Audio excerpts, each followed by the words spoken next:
Hello! Welcome back to Brenda's Books. Thank you for coming back to listen to more of Queen Andraya. Today we are on Chapter 40. Here we go. Chapter 40, Bloodthirsty. Andraya had never been so grateful for her photographic memory when it led her straight to Maurice and Bobsie's home. When Bobsie opened the door, she shrieked with fright at the sight of Steffan, and Maurice's face froze like it had been turned to stone. Despite Steffan's bleeding mouth, he smiled at them both and assured them he was all right. Steffan sat on a short stool in the humble couple's tiny kitchen and patiently endured being cleaned and scrubbed and patched up by Andraya and Bobsie.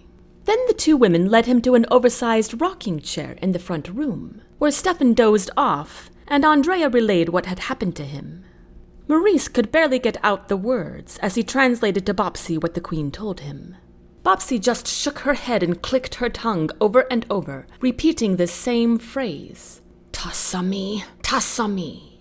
Andraya thought Steffan was asleep through the entire discussion, until he whispered something through his parched lips. What was that? Andraya scooted her chair closer to him so she could hold his hand. Steffan squeezed her hand in return and opened his eyes to look at her. I am all right, my love. Please, no more tears on my behalf. Andraya wiped her sore eyes. We need to come up with a plan of how to get to the docks without raising suspicion. How much time do we have left? Steffan asked. 3 hours, but we need to find Colleen and Benjamin and Hudson first. Just then, a new but familiar deep voice spoke from the other side of the room. Do not worry about Colleen and Benjamin. They will be with Nicholas. Andraya gasped. Hudson? Is that you? Hudson's large self stepped out of the shadows of the room and into the direct stream of sunlight. How long have you been here? How did you find me? Andraya asked.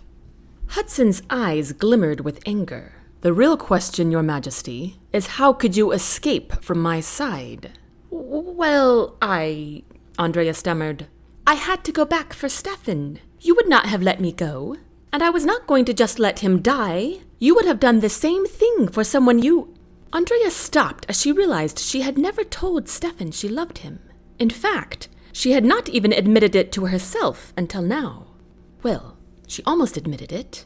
She gave the prince a fleeting glance. He gazed at her with admiration, and she could see one of her favorite bright smiles hiding behind his exhausted expression, just waiting to break through. Do you really think I wanted the prince to die? Hudson cried. I would have come with you if you had just asked. But I did ask, said the Queen. I demanded, in fact, and you still would not. Only because the current situation was so dangerous. I would have come back with you later if you had requested it. Hudson's mouth held a stern line, and his eyes looked hurt. Andraya slumped in her seat. I did not realize that. I am so sorry, Hudson. Believe me, I would have preferred to have you come with me. Hudson let out a slow breath. I was beginning to think a man could actually die from worry. Of all the reckless things a head crown could do. He rasped out the last line in a low murmur, but the Queen still heard. Andraya's heart stung with guilt. Do not be too hard on her, Hudson, said Steffan. It is probably for the best anyhow. Trayson would not have taken such a shine to the Queen if you had been a companion. Abruptly, Andraya turned her head to look at Steffan. The prince responded with a small smile before closing his eyes again. He most certainly did not take a shine to me, the Queen protested. Steffan laughed, then grabbed his ribs in pain. Andraya let it be and turned back to her bodyguard. Really, Hudson, I am so sorry. Please forgive me. Hudson's eyes softened and his shoulders relaxed. Well, you are all right. That is all that matters. I agree, Steffan whispered, his eyes still closed.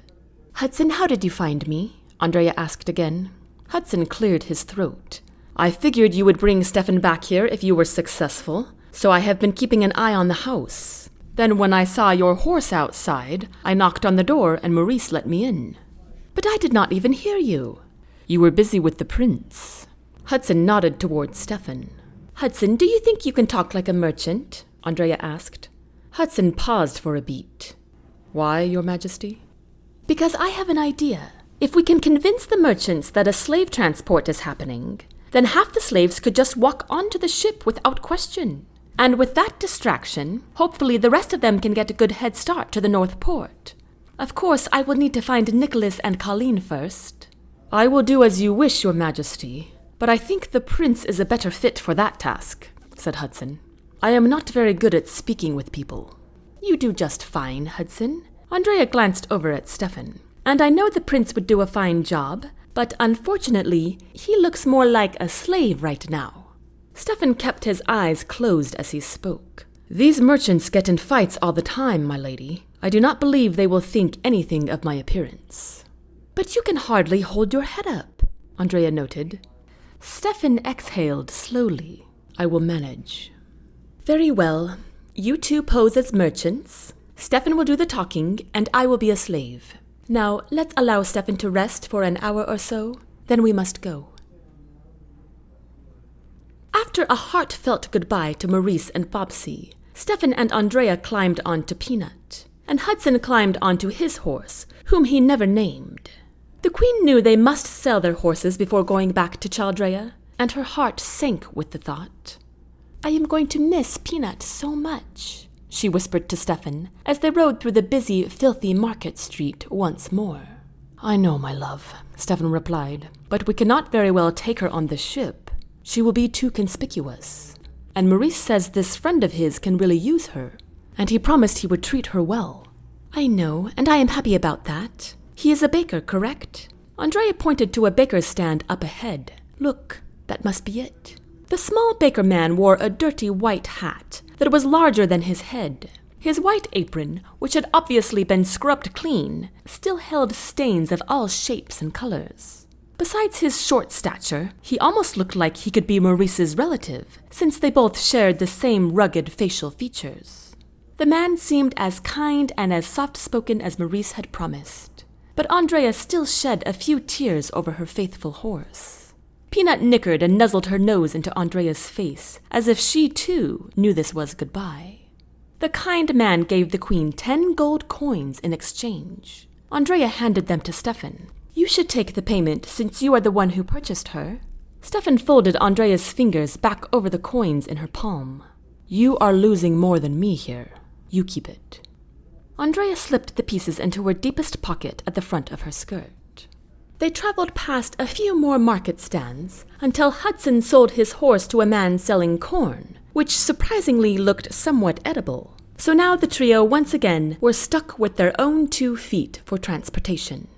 Instead of loitering by the docks until the slaves came, they decided meeting up with them first would be more prudent.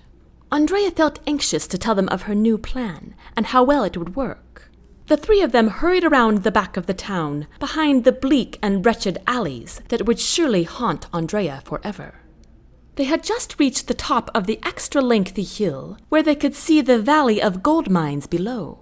Andraya expected them to be full of working slaves as before, but instead they were entirely empty. Where have they gone? She wondered aloud. Look, said Steffan, pointing in the other direction, and there they were. The entire throng of them headed toward the shore. Their loud promenade marked a sound of courage and determination. Oh, but they are leaving early, Andraya cried. There is no way it is high noon yet. She glanced toward the sun for verification. You are right, Steffan agreed. They must have changed their minds about being discreet. But do they not want to live? Andraya exclaimed. We better hurry. Steffan grabbed the queen's hand as they raced down the hill, with Hudson close behind. Andraya could tell that Steffan was hurting, but he did not complain, nor did he slow down. They reached the multitude of slaves and marched in step with them while the crowd advanced toward the docks. Andraya could not gather what was happening at the front of the group, but she could hear the cadence of Nicholas's voice arguing with another. Oh no, Nicholas, stop, just stop, said Andraya as she bumped her way closer and closer to the front of the throng of people. Steffan grabbed hold of her hand and walked behind.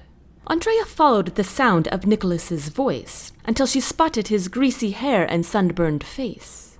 And there was Colleen, standing next to him, and Benjamin next to her. Andraya's heart leaped for joy at the sight. But just as she was about to tug on Colleen's arm, high-pitched screams pierced the air, and several people to her left fell to the ground, causing even more to tumble. There stood a man whose size rivaled that of Hudson's, although his head appeared bigger, and his face a whole lot meaner. His eyes were as dark as Andraya's, but they gleamed with hate and fury. A horsewhip looped around his belt, and in his massive hands he grasped a huge club. Andraya stared in horror at its long spikes that dripped with blood. A few brave slaves held up their own axes and hammers high in the air, but this only made the slave master's eyes grow all the more bloodthirsty. In that instant, complete chaos broke loose. The crowd dispersed in all directions, and every mining tool was now being used as a weapon in countless hands. All Andraya could think of to do was to cover her face and run. She ran and ran and ran until someone knocked her to the ground from the side. She glanced up to see her offender. She did not recognize this utterly grotesque merchant, but he had an evil in his eyes like she had never seen before. His slimy lips curled up to his ears. "Hello, princess," he sneered. Andraya tried to roll away and get to her feet, but he stomped on her skirt just as fast and lifted his gigantic club in the air. Andraya let out a blood-curdling scream when straight away Steffan slammed the merchant to the ground. Andraya watched in amazement as Steffan stepped on the man's neck, yanked the club out of his grasp, and threw it in the ocean with astonishing force. The prince scrambled to help Andraya to her feet, and the two of them dashed to the docks. Andraya screamed again when another merchant crashed to the earth right beside her. Then Hudson appeared by her side, keeping pace, and she realized he was the one who had knocked the second merchant to the ground. Finally, their feet scurried over the wooden planks, and Andraya glanced up at her huge Chaldean ship bobbing in the sea. Dozens of slaves were piling into it. The top deck was jam-packed with people. A man at the helm called out, "No more space! Help us disembark!" Steffan and Hudson rushed to the ship's side, untied its moorings, and pushed the ship with all their might, while the helmsman steered the wheel. Andraya stared blankly at the scene as her own ship sailed out into open water. And that concludes Chapter 40. I hate to leave you hanging there, but I hope you can pick up with me again next Thursday for Chapter 41. Thank you so much for listening to Brenda's Books, and as always, have a wonderful week. Until next time, take care.